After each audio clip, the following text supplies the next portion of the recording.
Well, I understand it will be considered at the informal at the weekend. As you know, the government have been pursuing a long-term strategy to deal with the debt burden and making that debt burden sustainable.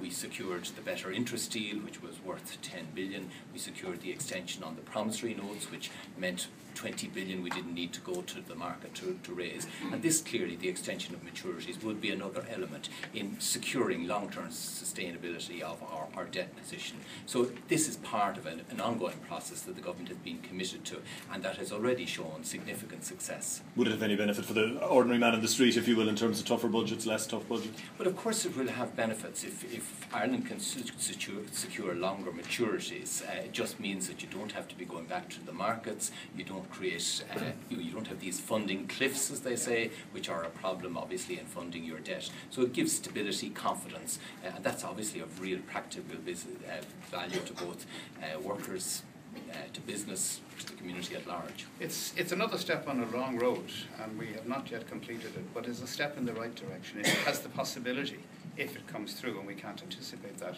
of reducing in effect the cost of our mortgage. That's in it in short terms. But the international markets will be looking at this point in time at Ireland that's getting that kind of signal, and at Portugal, which is once again being confronted with the reality that the very difficult decisions that the Portuguese actually had to make in public sector pay have been struck down by the Constitutional Court there, and they're now going to have to go back, according to the news, and look at frontline services and further reductions. So it's not the arrival at the destination, but it's great encouragement to keep going. Can I ask, on a similar vein, that the Irish Fiscal Advisory Council has just issued its latest report, and it's suggesting that there should be no easing up of the austerity in the next two budgets, despite the prom note deal. It's saying carry on as you were, 5.1 billion in corrections. Is that where you see it happening? I think we're trying to get a balance, and I know Richard's responsibility for employment in particular, the very name of his department has been changed to emphasise that to jobs.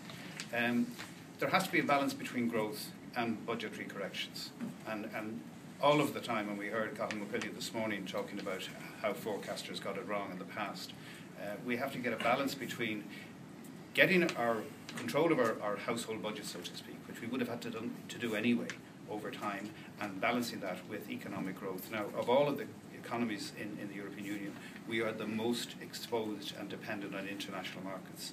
And if international markets, where many of the customers of this company are located, for example, if they're not buoyant and growing, then our capacity to grow our economy is somewhat diminished. So it's getting that balance right between reducing unemployment and balancing the budgetary process over the cycle.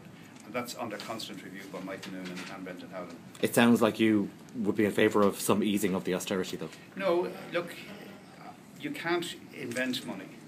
You have to, and this is a republic that will honour its debts, no matter how they were incurred.